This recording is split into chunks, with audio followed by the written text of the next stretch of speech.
Welcome back to the River City Roundup, and after a crazy week 6 of the season, we are back here. We have some guests coming on the show from Silverdale, from Hickson, from Boyd Buchanan, and some other surprise guests. We'll give an overview from last week, our scoreboard, our upcoming matchups of the week, and then at the end, I'll pick a helmet to wear.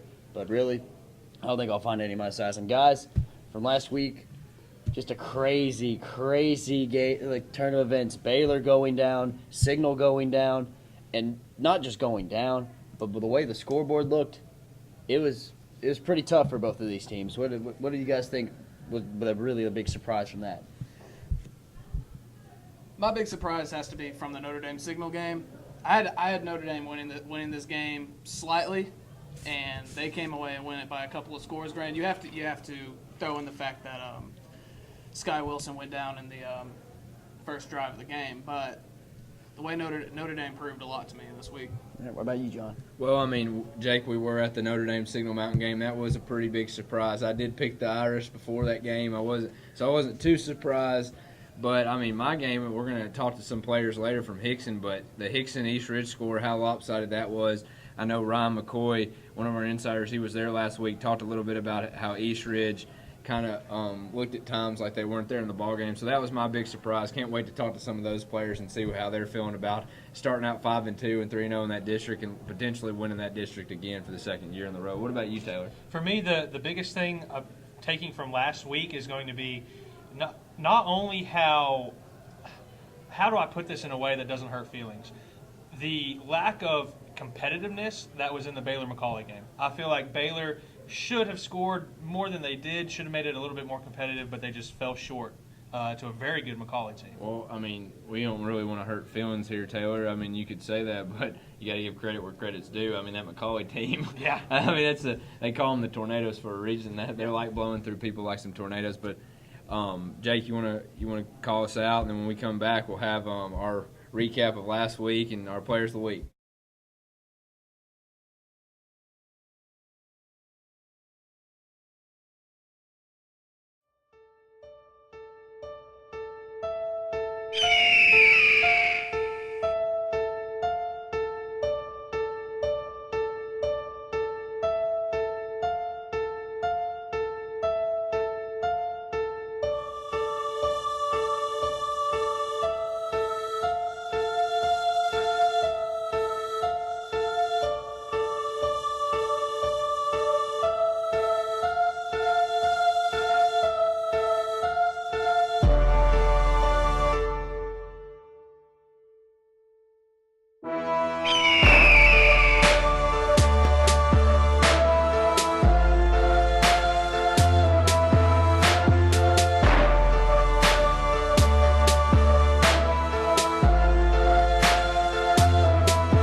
And welcome back to the roundup. And here we're going to give our Week 6 results, like we talked about earlier with Baylor and Signal going down. McCallie beat Baylor 35-9, and then a big win for the Panthers of Brainerd, 53-0 over Howard. Notre Dame, the Irish, finally get that first win over Signal in a very, very big fashion, 35-3. Whitwell beat Lookout Valley 61-14. Hickson beat East Ridge 15-0. Boyd Buchanan getting that first win of the season over Grace 55-7. Central took down Tyner in a convincing manner 28-8. Cleveland barely beat East Hamilton 16-14. And then Ray County remains undefeated, surviving Cookeville 28-27. McMinn Central beat Sweetwater 41-14. Ooltewah, that dominant defense, that dominant team in general, rolled by Bradley Central 38-0. McMinn County beat Saudi Daisy. McMinn 0-5 going into this game. They beat Saudi Daisy 37-34. Marion County beat Sail Creek 62-12. Sail Creek still winless in their program's history. Grundy County beat CCS 30-24. And Sequatchie County squeaks by Bledsoe 29-24. And guys, so many good games, so many lopsided games. What was a good game and a lopsided game to you guys that kind of, you all talk about the lack of competitiveness in the Baylor McCallie game? What was a game that was close? That was really close, that shocked you that the team came out on top? For me, it had to be Cleveland and East Hamilton, because Cleveland has been the most inconsistent team, and they were projected to be such a good team in the area this year, and they only squeaked by East Hamilton by 2. And East Hamilton team that's been not only plagued with injuries, they don't have any depth at quarterback. They had to move a running back to the quarterback position. So really, that kind of shocked me how East Hamilton was able to keep up with Cleveland. Ryan, what was a game that was close to you? Well, a game we need to touch on would be Ray County and Cookeville. Ooh. It came down to the final seconds. I mean, the final seconds.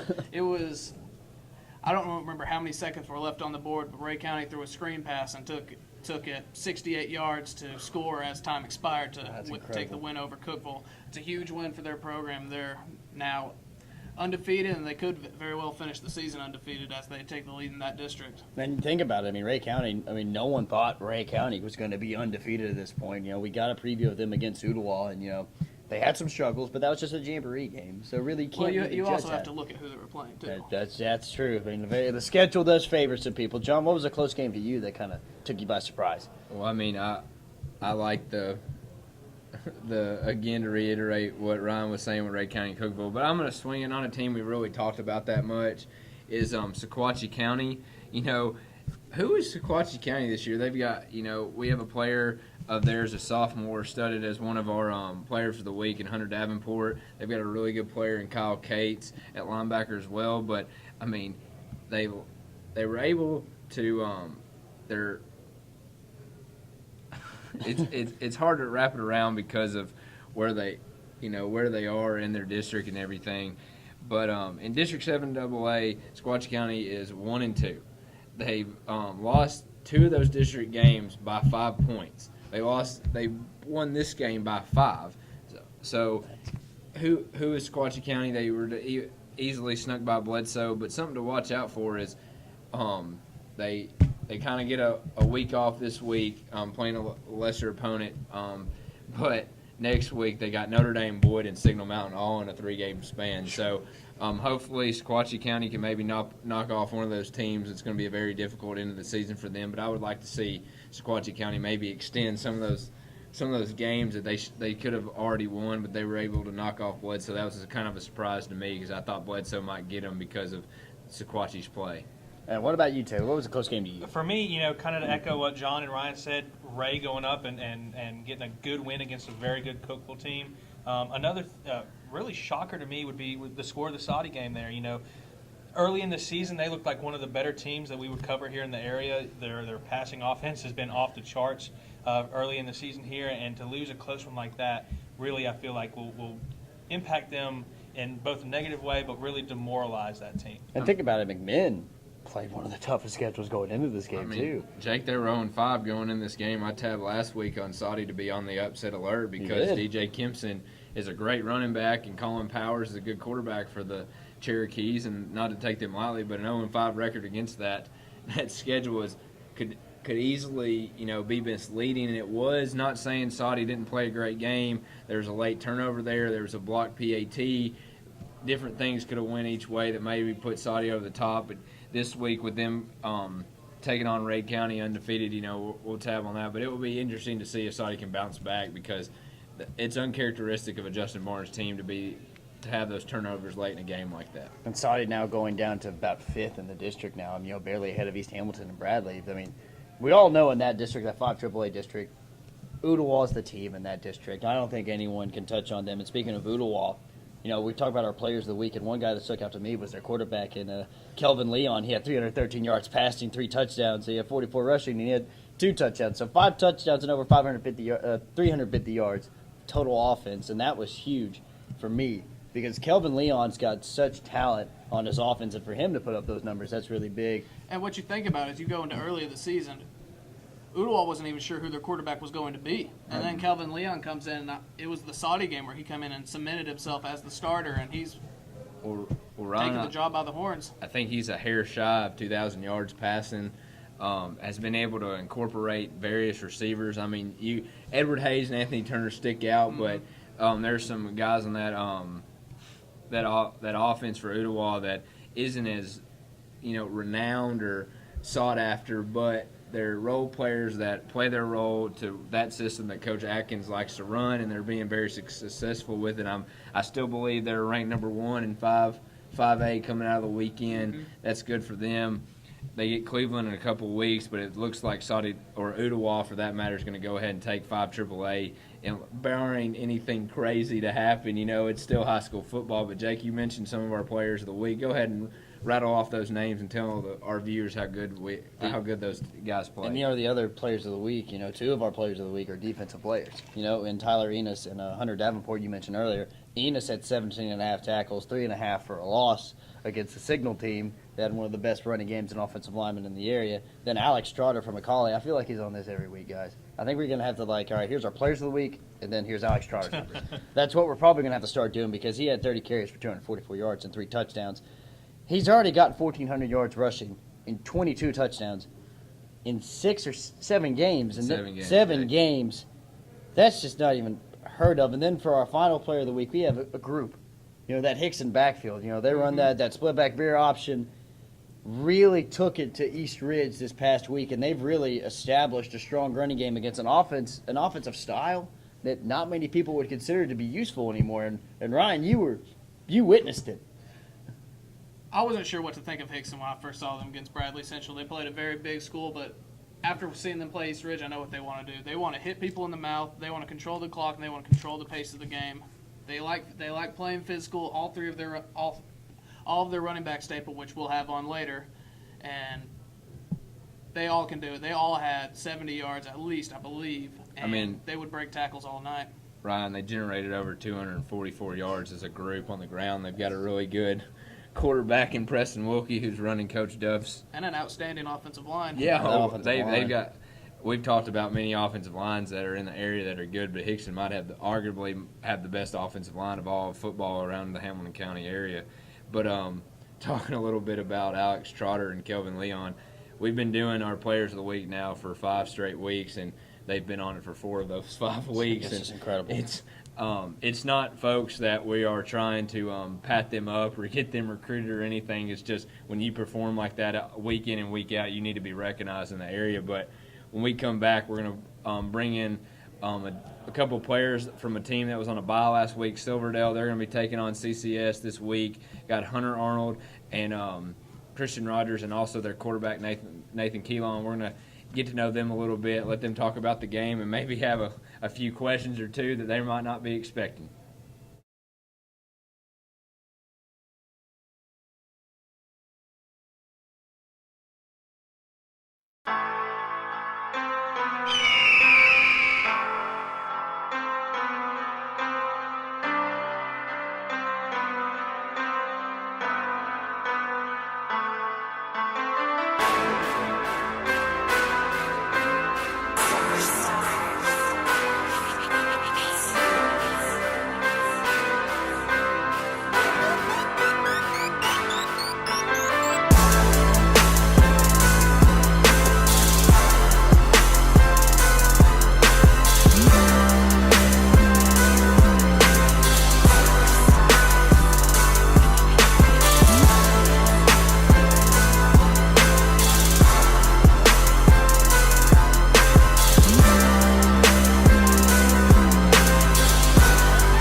we welcome you back to the Roundup. Now with us is some of the Silverdale standouts, guys.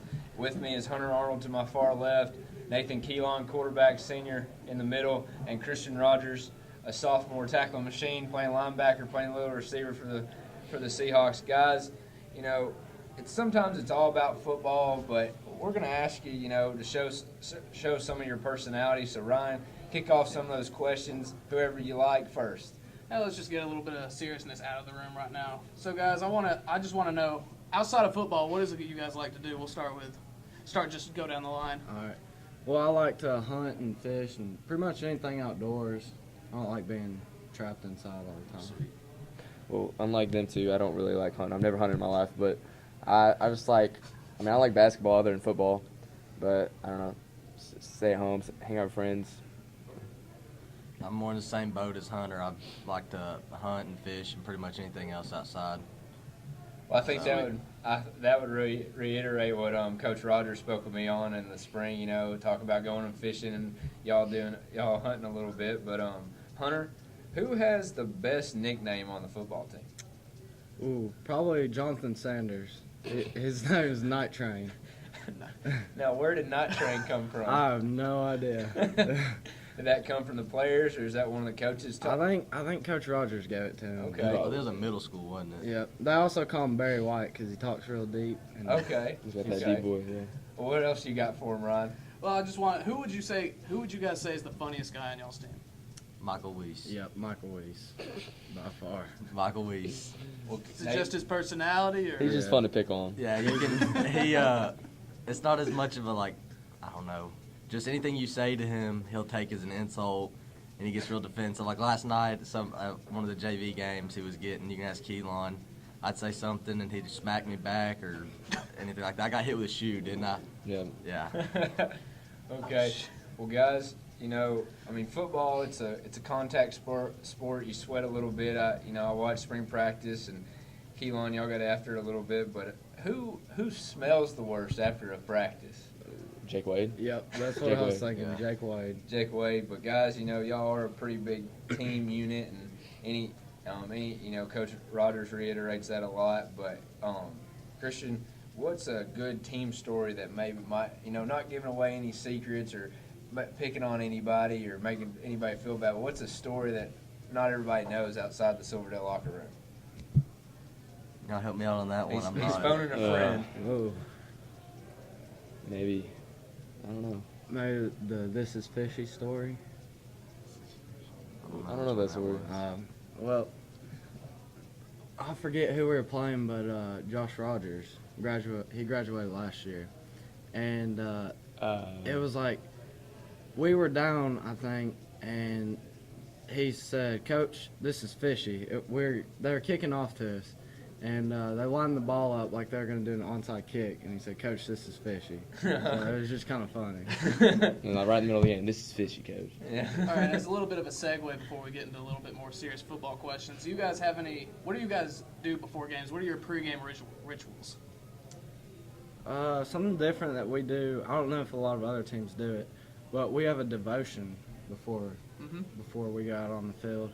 Kind of just get our mind right, help us remember who we're playing for, and God gets all the glory in everything we do. So. Is it about the same for both of you? Yeah. Is it a pregame devotion? We'll Yeah, have, and then usually after school, everyone goes up to the locker room. Most people will just kind of lay down in the locker room, chill out, listen to music, and then, like Hunter said, we have devotion. Each week's a new speaker. get I off your think feet before. usually at the home games, it's usually someone from the school. Like we have the pastor of Silverdale speak to us, and then usually the coaches will do it. I mean, that's real interesting, guys. But why I brought you here, Ryan, you're going to be at their game Friday, CCS Silverdale. Both of y'all sitting 3-3. An unusual loss to Copper Basin earlier in the season, but Copper Basin's looking pretty good this year. They're sitting 3-3. They've beaten a couple of good teams, but they're 1-2 in their district. But guys, what is it about this team that might be different from last year's team or the year prior to that y'all are really making your stamp on this season? Hard work. Yeah, I think everybody on this team knows what they're. I mean, because a lot of people had to step into new roles this year, just the younger guys stepping in, and I think our team's done a great job of that.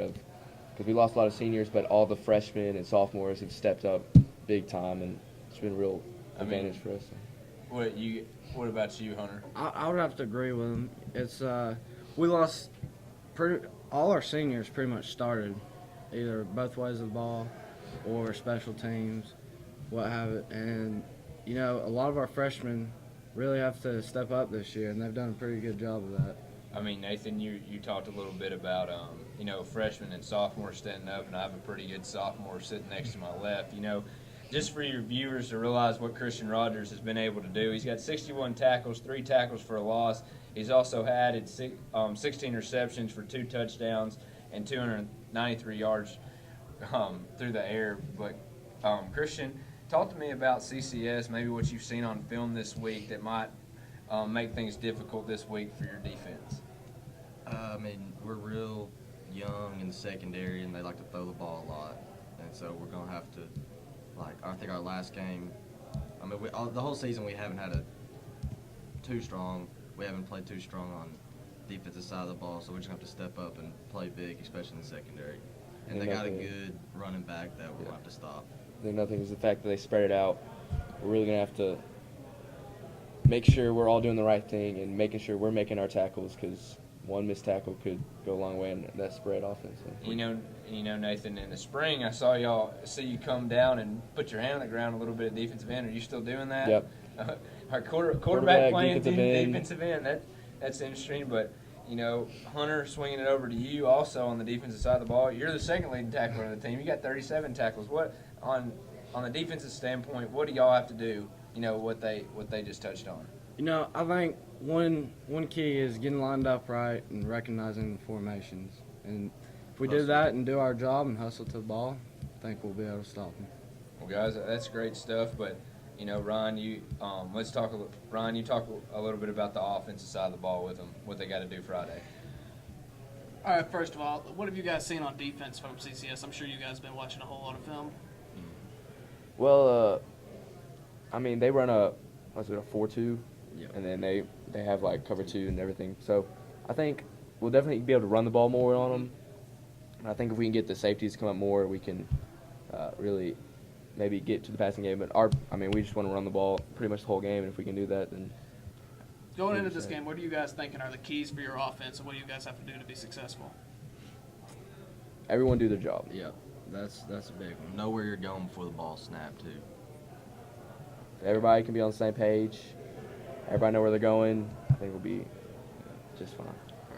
And guys, you know, you just talked about running the football, Hunter. You know, not boasting you up, but I mean, 57 touches, 568 yards, and 6 touchdowns on the season.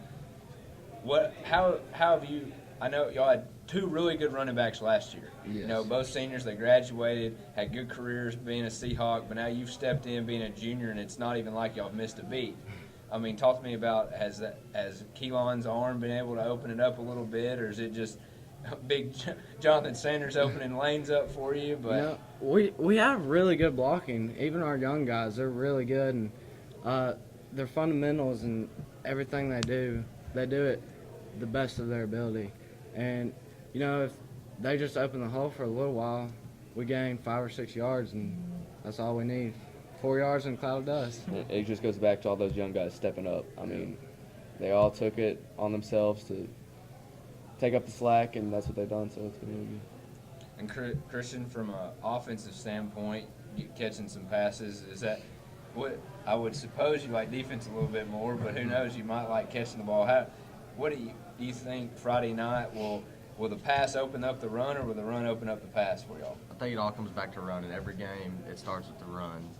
We don't come out and try to throw down the field and score. We want to run it and then mix a few passes in there as we go.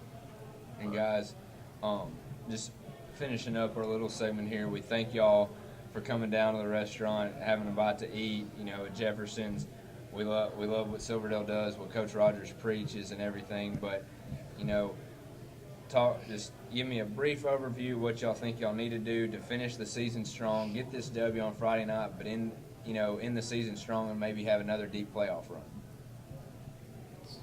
It all comes back to hustling, working hard in the week, practicing. If we can prepare ourselves well, which the games, I think the biggest game we've had this year was probably Grundy, and that was probably our best game. I mean, y'all beat them by 2. But then CCS just lost to them. Does that give y'all any kind of It motivation? gives us a little motivation, but we don't want We know we could have. We know that Grundy had their chance to easily score a couple times and beat us, but it all goes back to we worked hard that week of practice. That's probably the best week of practice we've had all year, and that's what we need to keep having to go farther and farther. What about you, Nathan, from an offensive standpoint and playing a little defensive end? What do y'all need to do to keep being successful on down the road? it's all mental. I mean, we got a lot of guys playing both sides, and we just got to tell our sides we're not tired. We can do this. There's thousands of other guys doing this, and it all just comes down to your mind that you know what to do the next play, and just stay mentally prepared. So. And Nathan, you mentioned a little bit of basketball. Do either of y'all play different sports? I played basketball as well. You play basketball as well. Do you play anything, Hunter? I used to wrestle, but I can't anymore because I broke my back freshman year, so I can't do that anymore. But I play baseball. Okay. Well, we'll also be covering those guys, and in a couple of weeks we have on a Halloween night. Y'all wear green, but maybe y'all be wearing black or something spooky. Yeah, we don't know yet. You don't know yet, but our game of the week will be Boyd Buchanan versus Silverdale in a great rivalry. Been close games the past 2 years, but we expect to see great showings out of all 3 of these young gentlemen, not only this Friday, but the rest of the season on to that game against Boyd and into the playoffs. But when we come back, we'll actually welcome in some of those Buccaneers from Boyd Buchanan, and we'll continue up the roundup.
Welcome back to the Roundup, and with me, we thought we'd switch it up. We go to Boyd Buchanan. With me, we've got Cooper Hodge and Demarius Macon. And guys, we thank you for coming on the show, and I thank God that I got your names right on the first take, so that's another good sign.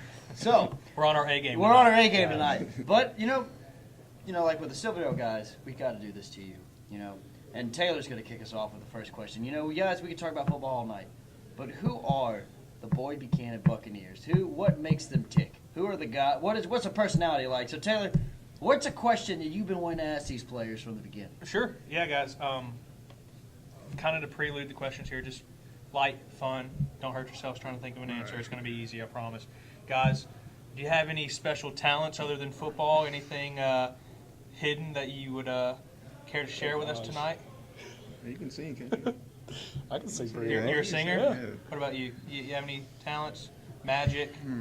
Anything like that? Nothing. Not really. Pokemon cards, nothing. No. He's really good Pokemon into cards aren't cool anymore. Really good Yeah, at He- it. he- yeah, he's never lost. Oh, okay. Well, that's Yeah. that's kind of Yeah, a so That's that's- a little really bit. I guess talent. you can count that as Okay. Jake, you want to go ahead Do with you the guys, next one? another thing, what do you guys do?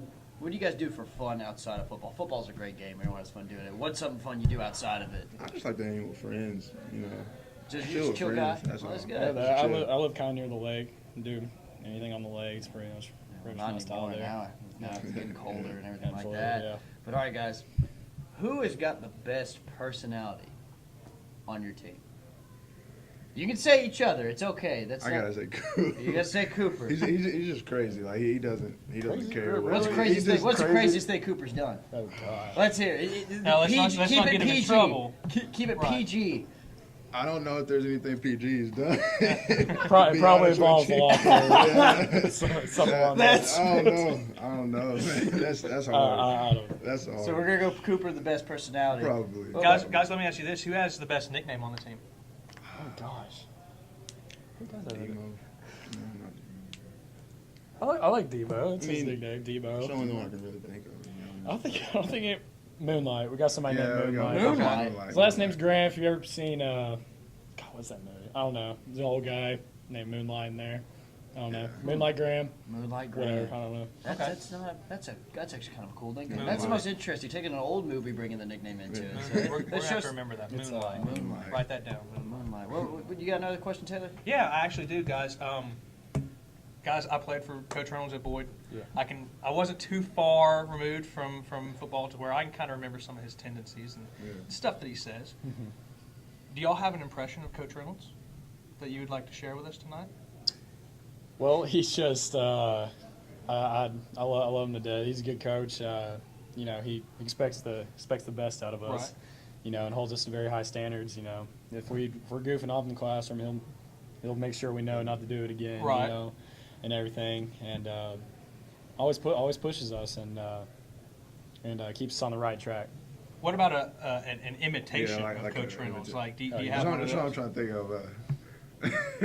What about something that he maybe says at practice or something he Oh, does that you gosh. guys think is kind of funny or He just. It's I just mean, the way he talks, honestly, for me. It just, he yells a lot. Yeah. He really does. It's his just voice kinda, cracks a lot. The voice cracks a lot. Yeah. That's the best thing. Just a bunch of yelling. Yeah, nothing. Yeah. We Getting kind of got after used it. to it. Yeah. You know, he's yelled at me since freshman year. You know, I've gotten used to it. Hey, You know, he's a favorite person for me. Yeah. Oh, okay. So he's the favorite. So who is the biggest troublemaker on the team? Who's the one that gets yelled at the most by Reynolds? Christian. Christian Christian Rich, Ren- offensive Christian, or defensive lineman. Richard. Yeah. What does he do? What does he do to get yelled He at? just- He's He's just just stupid. He can't help it. He's just. He just can't help it. Like it's not that it's not that he be stupid on purpose. And he doesn't learn. He just He can't doesn't help learn. it. Yeah. He just makes the same mistake. You know, he'll tell him to run some laps and everything. But show up late all the God, time. he's gonna hate you guys after he sees this. You Oh, know? this is gonna be He good. already All right. knows it. Well, He already All right. knows it. Now we can get into football. We got off to a good note on that one. That was a fun question. So, guys, this season's not. There's some some downs, and then recently you get the big win last week. Right. What do you guys got to do now after you got over that first hump? You know that win. That first win's always key. What do you got to do to keep it going? well, I think positive attitude's got a lot to do with it. You know, it's kind of been hard to keep a positive attitude. You know, through the first 5 games. You know, we've had a tough schedule and everything. We had some games we could have won, but I'd say keeping positive. I think this first 5 games will really help us down the stretch and get us to where we want to be and come playoff time. Yeah, I think definitely we gotta have confidence, but also respect our opponent. Right. I don't know, just always stay focused in the game. And like I think a lot of our young guys, they take plays off. So I think they just gotta learn. Don't take plays off. Right. Just go hard every play. And guys, last week you got your first district win, your first win of the season. Can you kind of elaborate on what it's like to get that monkey off your back, get that first district win, and now, guys, that district's wide open. Oh my gosh, it felt really good Yeah. to win that one. I mean, I'm not satisfied at all, but I'm glad we got a win. I'm not satisfied, but I'm Yeah. definitely glad we got that And win. you guys talk about your tough schedule, Red Bank, all them, and then Yeah. who was the toughest team that you've played so far this Notre year? Dame. by Notre far. Dame. Notre Dame. Yeah, Hostile they're- environment. It was just They got a wild. lot of weapons. To I be mean, honest. Kareem They- Moore is just. Yeah. I mean, Yeah. he is just. We were at the Signal Notre Dame game last Yeah. week, and I picked Signal to win like an idiot. And I mean, no harm to anybody, but you just couldn't believe how good they were. Like I never got a first-hand experience of seeing Notre Dame play. Alex Darius, one of the best quarterbacks in the area, and he's only a junior. Yeah, And then I mean, yeah. Austin Banks, he's just. And the thing is, they've gotten better since last year. Like, I wasn't expecting them to be that that good this year. They've gotten better. Notre Dame. Since last Notre Dame year. was. What about Tyler Enos? They're one of their star I thought defensive players. he's a great tackler. I never- We couldn't break away from him. He's just a great tackler. He's a natural. It seems. Right. I didn't That's know- his position. Oh man. He's good. Well, guys, moving into this week, you got a tough game at South Pittsburgh. What has been, it's still early in the season, or early in the week rather, but what has been kind of the key at practice this week going against the South Pittsburgh team? I'd say the intensity. Yeah. We Definitely. know it's South Pitt. We know, it's been back and forth the last couple of years, and we know we can beat them. They think they can beat us. We know it's going to be a good game. It always is. You know, So a big part is staying focused. You got some crazy fans out there. So South Pitt has, they have a lot of crazy fans. So the coach is talking about, just staying focused. Yeah. And keeping our heads in the game. Don't worry about, the stands and everything. And just know there's crazy high school football fans everywhere. Oh yeah. It's not just in South Yeah, Pitt. that's You got true. them in Knoxville. You got them in here too. So Yeah. I mean, it happens. Yeah, it you're happens. right. But what's one part of South Pitt's game? Is it their running game, their pass game, is it their defense? What's something that sticks out to you guys? Definitely the running game. Definitely the running game. when you think South Pitt, you've always thought speed. Through the years, they've always had 2 or 3 guys who are just burners out there. So and they got a couple guys this year, the same kind of thing. So I feel like they're going to they want to run it on us as much as they can. And, I think that's the mentality. What would be something that you guys want to focus on your team? What's something that you want to be able to key off of this week going against them? I'd say finishing the game. We started out great against almost everybody we played, and it's just that second half kind of wears on us. I don't know why, but I'd say if we can finish this game, it'd be good for us. Also tackling, like just make sure Yeah, you get the guy terrible down. tackle. That's one of the Good main bad. things. You guys have been the most honest of guests who we've had, and I've got nothing but respect for that. That's good. That's good. Taylor, you Yeah, got no any other problem. questions for your alum? Guys, I think I'm just going to ask one more thing, and it'll be, just on your own answer here. Damaris, what do you think will be the next step, or what would you say will be the thing that gets you going personally, and also this Boyd Buchanan offense going later down the road here in the latter half of the season? That's a tough question. Put you on the Take spot it, here. just I'm take your sorry. time. It's all good. That's fine. Like I said, we just need to finish. I mean, have that attitude that we can win the game. We need to be positive and have confidence that we can win, because I think that's a lot of our problem. We, some of the younger guys, kind of intimidated by the teams we played. So I think they just need to keep their heads on straight and just believe we can win the game. Sure. And Cooper, same question. Got to be honest with you, I kind of forgot the question. What would be something that yourself, the Boyd Buchanan offense, the team as a whole, what's going to be that one moment, that step, that thing that gets you guys sparked, to get you going and rolling here later in the season? I think if we win at South Pitt, they'll get us rolling. Sure. Honest with you, I think we can beat them, and I don't know. We just gotta be very intense Friday. Got to finish the game, and I think they'll really spark us for the rest of the season. We get that win. All right, guys, and we really thank you both for coming on the show. I mean, Appreciate it. this is probably my favorite segment besides me putting on one of these helmets. I've only found one that fits, and that's still lost circulation in my head. Right. But when we come back, we'll have the Hickson backfield, the 5-2 Wildcats with that dominant backfield, come and join us on the show right after this.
All right, and welcome back to the River City Roundup. With us, we have the kind of a three-headed monster for the Hickson backfield, and Tariq Twitty, Marshall Cooper, and James Cole. And before we're going to ask you guys some football questions. Before we get going, and we kind of want to have a little fun with you guys. Are you any of you familiar with the show Are You Smarter Than a Fifth Grader? Mm-hmm. Yeah. All right. Well, Zach's got a few questions he wants to ask you about that. Take us away. All right, guys. Well, these questions are kind of, like I said, it's Are You Smarter Than a Fifth Grader? I think I got about half of these right. So hopefully, hopefully you guys will do better. No pressure at all. No pressure at all. We'll start. I'll just ask a question. All three of y'all can join in. You can help each other. Phone a friend, I guess. You know? All right, I got it. Carefully is an example of what type of word?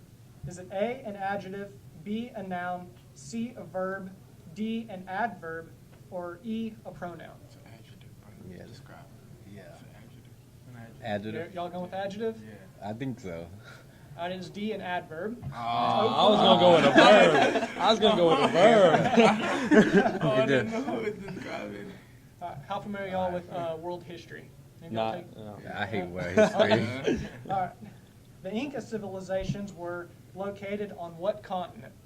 Was it South America, Africa, North America, Asia, or Europe? I don't want to sound stupid. I don't know. North America. South America. One of the Americas, I think. Yeah, South America. Try that. Are y'all going with Yeah. South America? Well, y'all are correct. Yeah. Tariq got one. right now. That's good. That's good. I went with North. All right. How many instruments are in a string quartet? How many instruments are in a string quartet? Okay, let's do the question. I'm in a music class right now. That's the only reason I know this. Is it A3, B4, C5, or D6? 4. Y'all going with 4? Four. That's it. Let's get it. I had no idea what that was when I was asked that. So Good guess. Good guess. Team effort. the next one is a math question. Have any mathematicians out of this group? No. I can. Not A little bit. James. I can a little. What is the decimal equivalent of 4/8? Is it A, 0.25, B, 0.35, C, 0.50, C. D, 0.75? C. Y'all going with C? Yeah, let's go with C. All right, that's correct. C, yeah. 0.50, 1/2. Almost got me. The last one is science. I definitely got this one wrong. I had no idea what this one was, so I'm good at science. hopefully. Whipping it. All right. What is the most abundant element in the universe? Is it A, oxygen, B, hydrogen, C, carbon, D, helium, or E, nitrogen? Oxygen. We got a lot of that. Need that. You know what I'm saying? We got a lot of that. You know? That's kind of crucial. You going with oxygen? Yeah, go oxygen. They're going with oxygen. It is B, hydrogen. I was about to say because I had a feeling it was a trick. I know I'm going oxygen, but Because he said he got it wrong. yeah. So let's add them up here. You guys, let's see. Careful example, what type of word? That was 0 for 1. Inca civilization, y'all got South America. That one was right. So that's 1 for 2. Instrument, string quartet. I think Ryan helped you guys out on that one. We'll take it, though. We'll take it. We'll take it. 2 for 3. And then decimal equivalent, 3 for 4. And then, so y'all were 3 for 5. That's pretty good. Good. It's better than I did. Yeah, a lot better than what I did, too. Oh, well. Now, before we get into the football, I want to get a little bit to know you guys' personalities a little bit. So tell me, do you guys have any special talents off the field? Any of you three want to buzz in? Off the field. Playing magic, juggle. Any of y'all can sing? None of us can sing, trust me. I can lift weights. That's about it. I don't No, know. not I got any really. Special talents. That works. football. Who has the best nickname on y'all's team? BLT. BLT. BLT. I forgot what it's Ballin' like Tariq. Ball like Tariq. How did that I like kind of originate? Oh, it was me. I started making fun of him about it because he scored 4 touchdowns against Howard. So whenever somebody messes up in practice, we just say BLT and we just say ball like Tyreek. So, Outside of football, football's a great game, but what do you guys like to do off the field?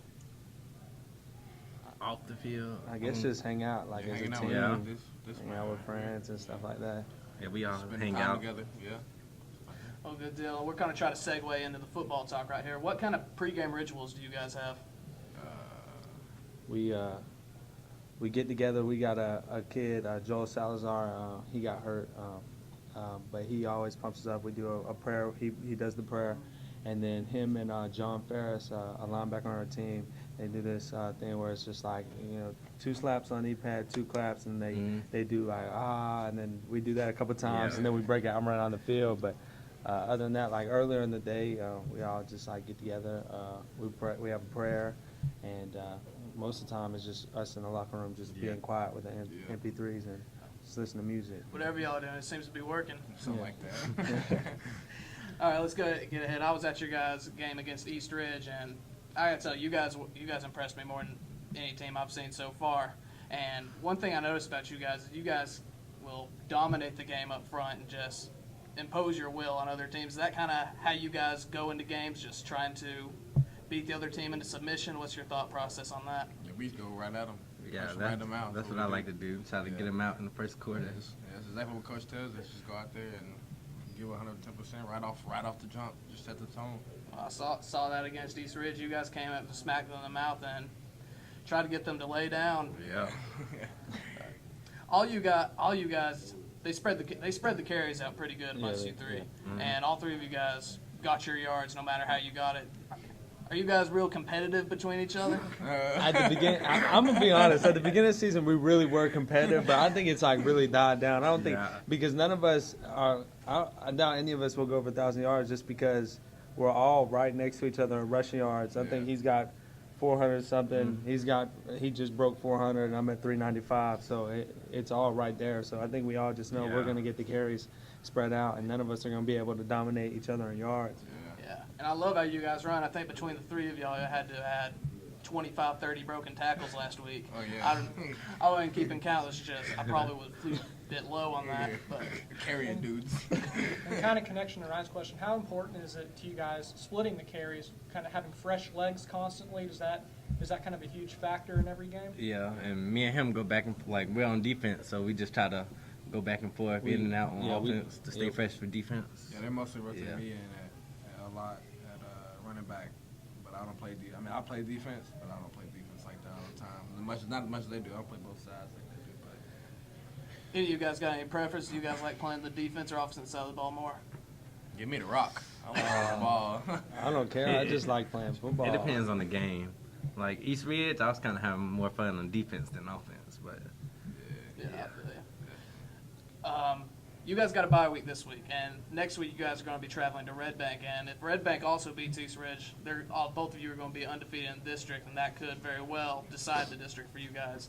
What are your early thoughts on that game? We just, coming out. We had practice today. We just got off practice and came here. We want to take it one day at a time, and we're going to practice this week and get ready for them. And next week, start Monday, we're going to get ready for them, and we'll keep practicing and just worry about Red Bank until, the game Friday. yeah. I'm sure you guys have been already watching film and on them. Have you guys seen anything at Red Bank you guys need to worry about or key on? I saw that, they run spread kind of, well. They got 2 good receivers that, I don't know one of them, but that Malik Davis, is that Malik his Davis, name? they got Ben Brown over there. Yeah, Ben Brown, him. But they have a good receiving core, so that we need to worry about. So we're just working at practice to get ready for them. So. Yeah. What would you guys say is your keys for that game already? You guys already starting to game plan? Today was kind of like a day just get back on our feet, fundamentals. Yeah. Today we ran a lot more than we did anything, but surely tomorrow we'll get into the film room and start looking at them. So. Zach, you got anything else to Yeah, add? kind of from an emotional standpoint, what do you think is the biggest thing you guys can take heading into this bye week to prepare for Red Bank? Just to continue the streak up, we got a tradition we're trying to make here. We got to build it here. We got to start somewhere. So I think now's the time to start. Would you guys concur with him? Yeah, I'll agree with him on that. What do you guys think is the key to take you guys into the district championship and also have a deep playoff run? What is it you guys are going to have to do both on the offensive and defensive side of the ball? Just play the team.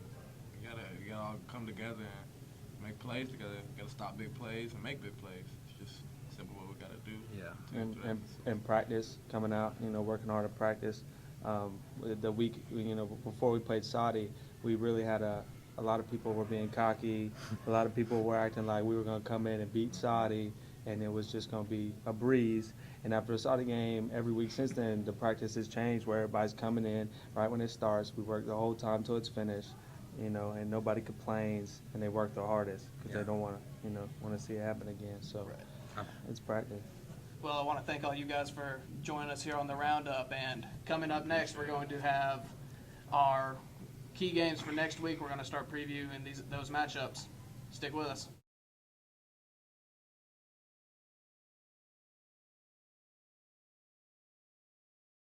Welcome back to the Roundup, guys. It's that time again. We've had some great guests on the show today. Welcome in some guys from Silverdale Baptist Academy, Boyd Buchanan, and also the Hickson trio of Marshall Cooper, James Cole, and Twitty. Yeah. And but now we roll on to our segment. We're going to pick some games, talk about them. Got some great games. Looking ahead, the Walker Valley Ottawa game is very intriguing. Notre Dame at Polk County, got Red Bank at East Ridge, but we're going to get to all of them. So let's go ahead, Jake. Let's kick it off. Starting with Notre Dame and Polk County. Notre Dame 5-1, coming off a great win against Signal Mountain. Polk County, the total opposite this year, 0-6, 0-2 in that district. They were able last year to beat the Irish 10-12 in 2013. What do you think? What do you expect from the Irish? Taylor, we're going to kick it off with you. What do I expect from the Irish? Yeah, what do you expect from them? Just Give me a complete dismantling of Polk County. I think that Notre Dame last week showed us that they are, without a doubt, one of the best teams in the area, if not the state. I don't think they struggle at all. Go Notre Dame. Zach, kicking it off to you. Who do you got? What do you expect? I have to agree with Taylor with Notre Dame. I think Kareem Moore and Austin Banks both have big games this week, so I have to go with the Irish. Swinging it over to you, Ryan. You got to see Polk County a little bit in a scrimmage earlier this year when they took on East Hamilton. Does Polk County have any kind of a chance against Notre Dame? Well, Polk County's a physical football team. I think they'll show up ready to play and trying to upset the Irish. But even riding the high that Notre Dame is after being Signal Mountain, since they know that they need to watch out for Polk County, having lost to them last year, I think they come out and win this game big. Well, Jake, we got to see the machine, which is Notre Dame last week, and you were a little surprised at that outcome. But does anything stop Alex Darris and that offense from Notre Dame? I don't think surprise is the word. I think just total and utter shock and disappointment that I got that pick wrong. Nothing against the Irish. I'm a huge fan of the college. Just that was the first exposure I had to Notre Dame, and it was a lot of exposure. A lot was exposed to me during that game. I don't think anyone in the area could compete with Kareem Moore. I don't think anyone could compete with Austin Banks, when they get this running game going, and Notre Dame just has the athletes. Polk County beat them last year, but Notre Dame, they're just going to come out on top of this one. Notre Dame, I also have the Irish going to Polk County, getting a little revenge. Tyler Enos, probably another 20-tackle knot game. But sliding over to a game that we all like, we're sitting here and you look at District 6 AA standings with Hickson on top right now at 3-0. Red Bank right behind them, 3-3 and 2-0 in that district. Could be a huge game next week with all kinds of implications regarding that district if East Ridge was able to, or Red Bank for that matter, to be able to top East Ridge at home. East Ridge guys, we talked about them a couple weeks ago. They were 2-2 when we first kicked this thing off, and now they're sitting at 2-5. I know Coach Malone is searching for answers there, but Ryan, you saw him last week against Hickson. Hickson was able to win that, hold East Ridge scoreless. Does Red Bank and the Lions keep going, match Hickson at 3-0 in that district, setting up a possible district championship game next week? I think Red Bank does. I think they watch the film from the Hickson game and they know the key to beating East Ridge is going to hit them in the mouth and try to make them fold early. And I think with Trey Stamper back on that defensive front, I think they're going to come out, they're going to play physical, and they're going to get this W. I mean, a great opportunity last week. Red Bank getting the bye, right?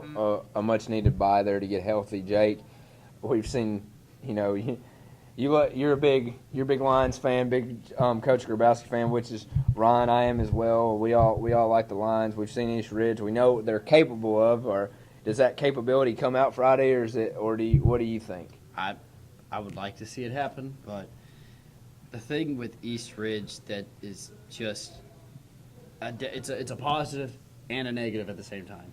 JoJo Tillery is the heart and soul of this team. But that's the thing. When JoJo struggles, it seems like the team goes down with him. It's like if they can learn how to play without JoJo playing to perfection, then I think they can win this game. But they're not going to win this game. Red Bank, I think, will win by at least 10. Well, I'm swinging it over to you, Taylor. Who do you have? Just Red Bank roll? Hashtag Malik Davis. Red Bank wins this one very, very easily. Rolls to what's going to be, not to look forward, but I'm going to say Red Bank Hickson next week is going to be the game to be at next week. But hashtag Malik Davis. What about you, Zach? I know you haven't seen either team yet, but you've heard about them.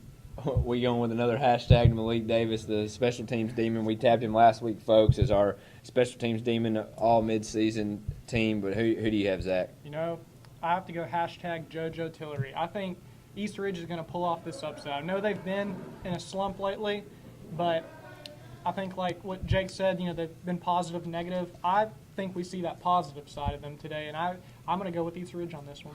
Well, having 2 weeks to prepare, from 1 week coming off a hard loss to Hickson, East Ridge guys, I had them tabbed as the district champion. They're sitting at 2 losses in that district. If there's any shred of hope that maybe Hickson will fall next week, Red Bank lose this week to them, it could get confusing with the game that we're coming up with because you don't even know with that district. But Zach, I'm gonna go with you, man. I just know what East Ridge is capable of, and it's been 3 weeks, and it's ready to see that again. And I think East Ridge gets them, but very, very close. I'm the crazy one. Yeah, very, very, very close, I agree, guys. It's going to be a close one. Now going to our game of the week, Taylor. We were there today watching Howard play. We're going to go watch Tyner tomorrow. Kicking it over to you, Ryan. Howard, Tyner, both 0-6, both 0-2 in the district. Something to note. Tyner started the season 0-6 last year, 2 by forfeit. They would have finished. They would have had 2 more wins, but they had a forfeit to Saudi and Central last year. Central was able to beat them. Wayne Turner, Coach Turner's been there 31 years. He's never lost more than 2 district games. Something to keep in mind there. Who do you got? Well, I played in that District 6 AA when East Hamilton was still in, and I have to tell you, the one team that I hated to play week in and week out was Tyner. I hated how physical a team Tyner is, and I'm curious to see if Howard can compete with their physicality. I've got Tyner winning this one and wearing down the Howard Hustling Tigers. Who do you have, Jake? I feel for both of these teams, you know, both defeated.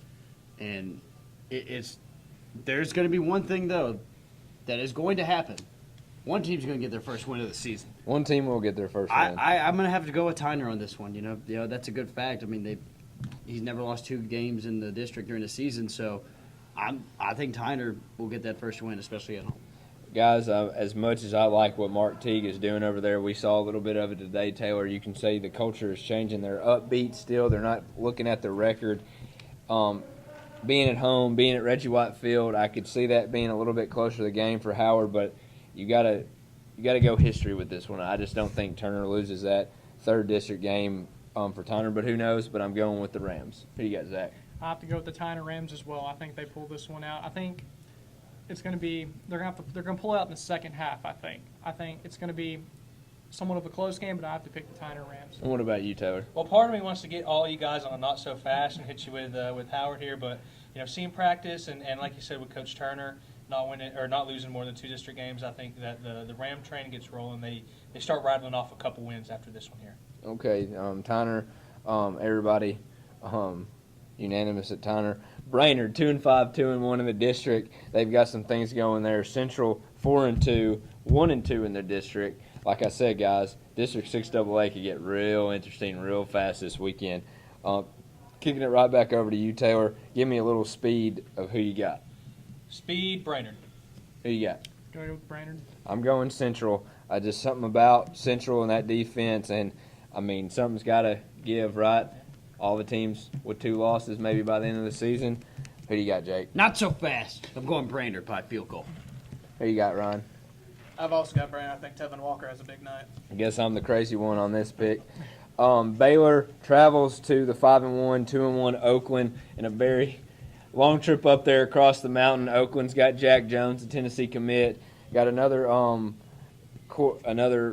tight end, I believe it's also a University of Tennessee commit. Oakland sitting pretty in that district themselves, only losing to Blackman. Guys, does Baylor Nick Tiano pull one away from a big-time powerhouse in 6A? You know, I don't think that they do. I think last week was a very tough loss for Baylor, kind of exposed some weaknesses they may not have known that they had going into the game last week. I think Oakland rolls in this one. Who do you have, Zach?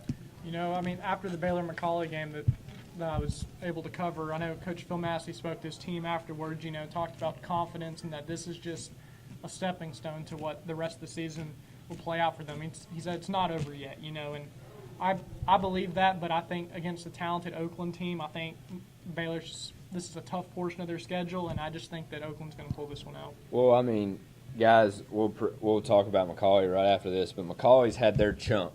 You know, they had Bowling Green, then they had Innsworth, then they had Baylor, and now they're finishing up with Brentwood Academy before they touch on their bye week. Baylor, on the other hand, kind of had they had NBA, they had Pope John Paul, two great opponents in 2AA, but now they're getting their chunk. They're McCallie. They're going to play Oakland, and then they're going to have to play in Innsworth. I just don't see them traveling a bus ride all the way up to Murfreesboro and stealing one from Oakland up there from the Patriots. Jake, who do you have? I never thought I'd ever utter these words. Baylor is an underdog in this game. And I like underdogs. I'm going to go with Baylor. Tiano has the biggest game of the year. I think they beat Oakland. I also think Tiano has a big game, but Oakland, I think, has a better overall roster top to bottom. Combine that with the fact Baylor's going on a long road trip for this game, I've got Oakland winning this game by about 10 points. Well, guys, you know, now we're talking they're now ranked number 1 in the state, 18th in the nation, which is the McCallie Blue Tornadoes. I know they're not looking at rankings. That's what our job entails us to look at those things. But McCallie, 7-0, 3-0. Taylor, you're going to be there against the Brentwood Academy, 6-1, 2-1. Could be for the region title there. Who do you have? For me, going into it, I think it is going to take an act of God to beat the McCallie Blue Tornadoes in this game. And maybe later down the season, I don't think they lose a game this year. I got McCallie big. What about you, Zach? You got to saw them last week. Yeah, you know, I mean, having Trotter and Craig, you know, both playmakers, as that's all you can say about him. You know what I mean? I think Ralph Potter defeats his old team, Brentwood Academy. I think a big key for this game is that they are at home, which I think helps them out a lot, but I have to go with the Blue Tornado on this one. What about you, Jake? Swinging it over to you. Taylor, God's going to act on this weekend. I'm going to say Brentwood Academy by a safety. What about you, Ron? No team has been able to stop McCallie's offense yet. I don't think Brentwood's able to do it either. McCallie big. Well, Jake, you know, there's always comes a time that very rare times that I agree with you on things. But guys, Ryan. One disagreement.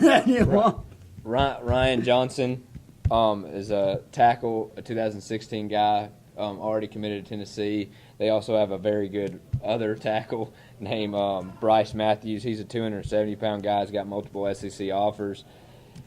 There's always that one game. Can you get up again for the 4th straight week to play an opponent that's just as athletic as you, just as physical as you? McCallie's defense played great last week, but Brentwood Academy is bringing a more physical offensive line, a little bit more athletes at the skill position against McCallie.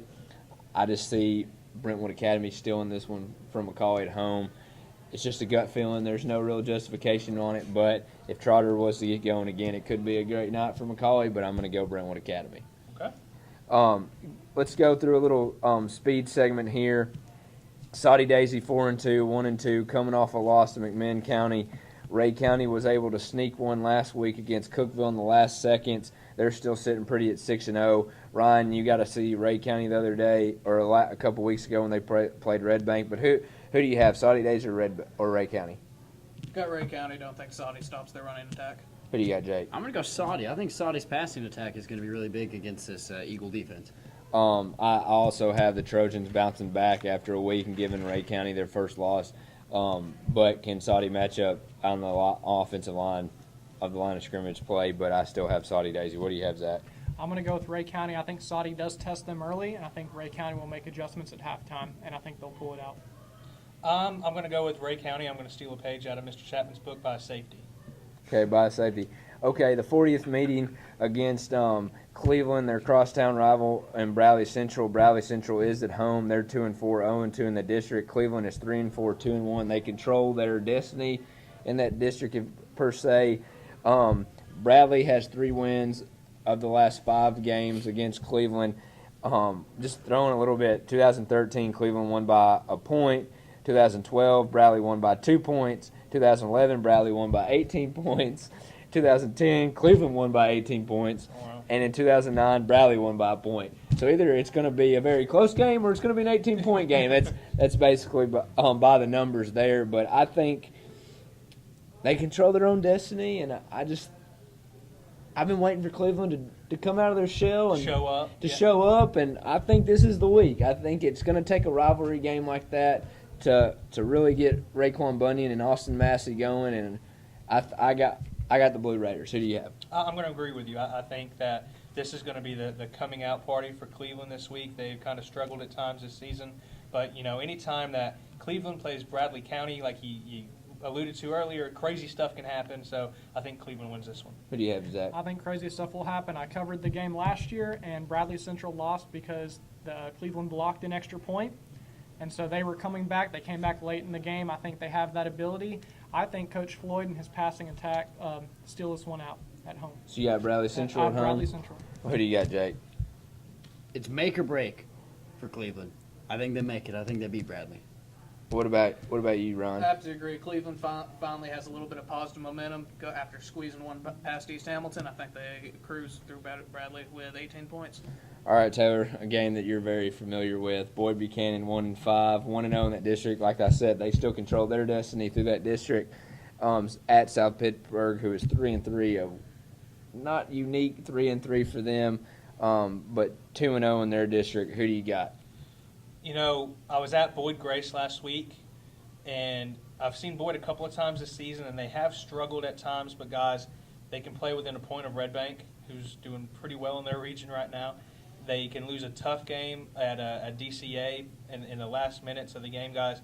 I think that after a big win blowing Grace out like they did, I think Boyd Buchanan moves into this game with a little bit of momentum. I think they get one here at South Pittsburgh in a very hostile environment by 1 point. Boyd Buchanan. What about you? I'm going to have to agree with Taylor with Boyd Buchanan. I think they've just had a tough couple weeks playing DCA, who's in the same division as Davidson Academy and Franklin Road Academy, playing all those teams, and then they're able to test Red Bank. I'm going to go with Taylor's alma mater here, Boyd. Well, guys, if I had a 6'2" receiver with the skill set as Demarius Macon, I'd be going to him early and often. I think they do. And Cooper Hodge has a very big night and can show what his talents can really do and what Demarius Macon can do. I got Boyd Buchanan. Who do you have, Zach? Or Jake? Yeah, that's Zach. Yeah, that's Zach.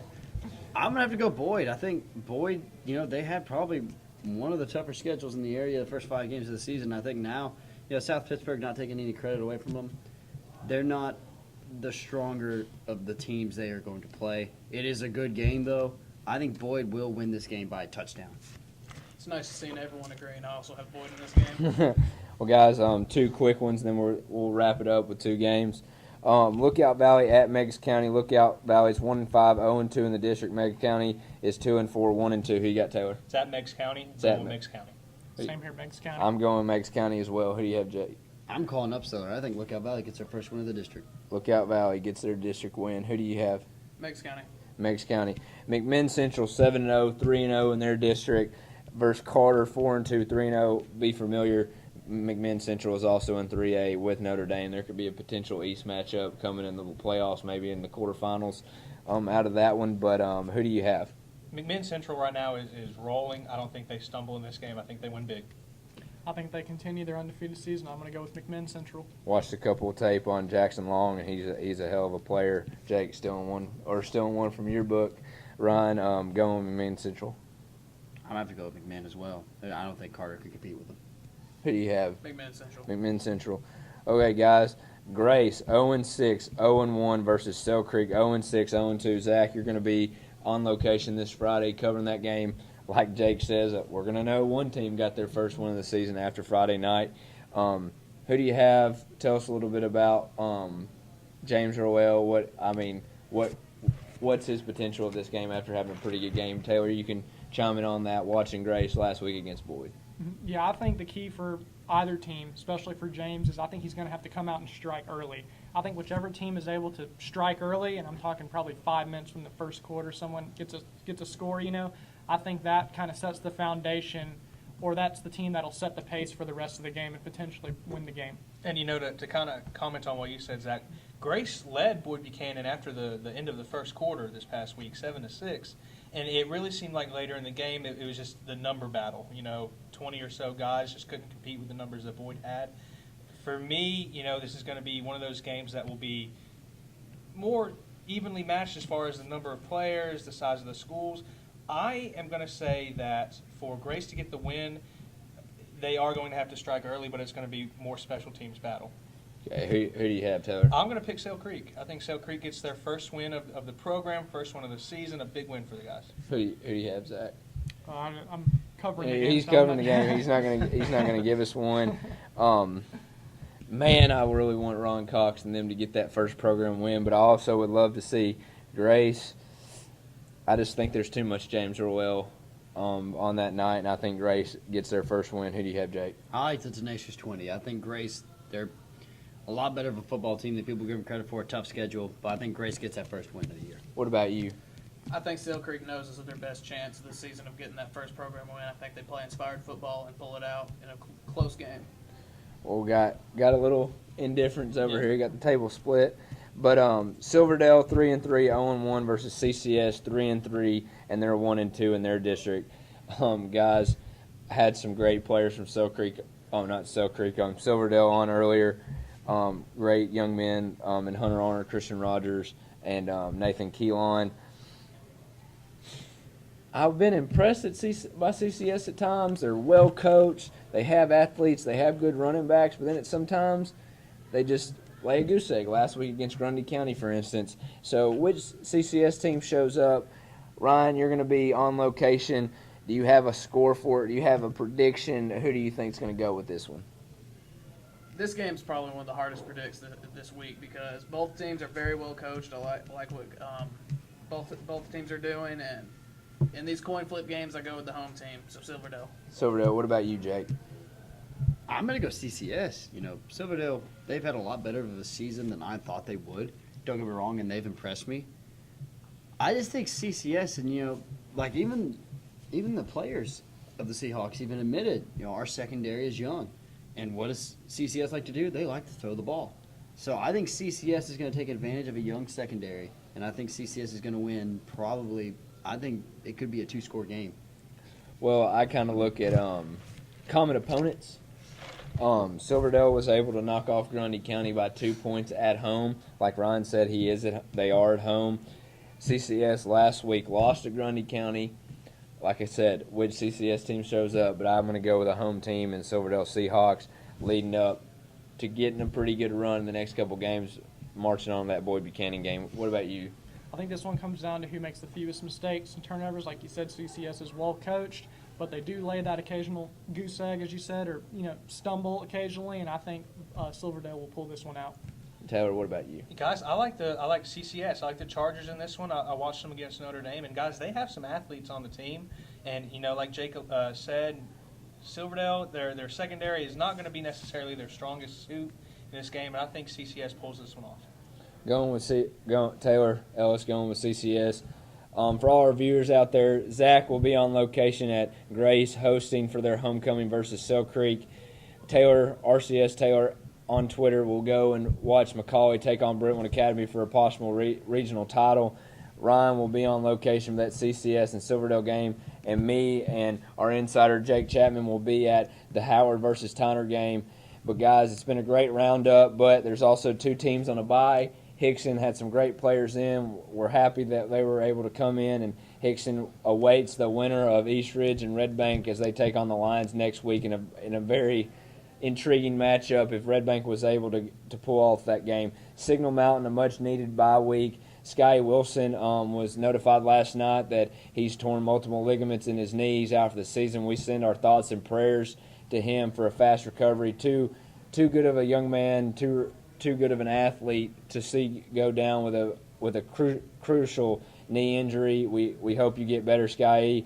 But like always, this is John Neal for the River City Roundup. With me is Ryan McCoy, Jake Chapman, Zach Kirby, and Taylor Ellis. You can follow us on our social medias. We'll see you at games. Also, we've been contacting basketball coaches in the area. Hoop season's coming right around the corner. We're going to have all the best coverage this season with hoops, multiple games, maybe a game or two inside McKenzie Arena, downtown Chattanooga, where the Mocs play.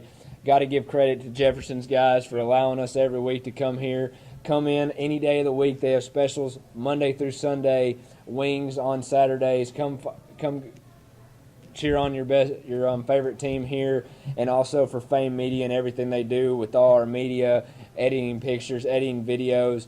But guys, we'll see you next Tuesday. Y'all have a great night.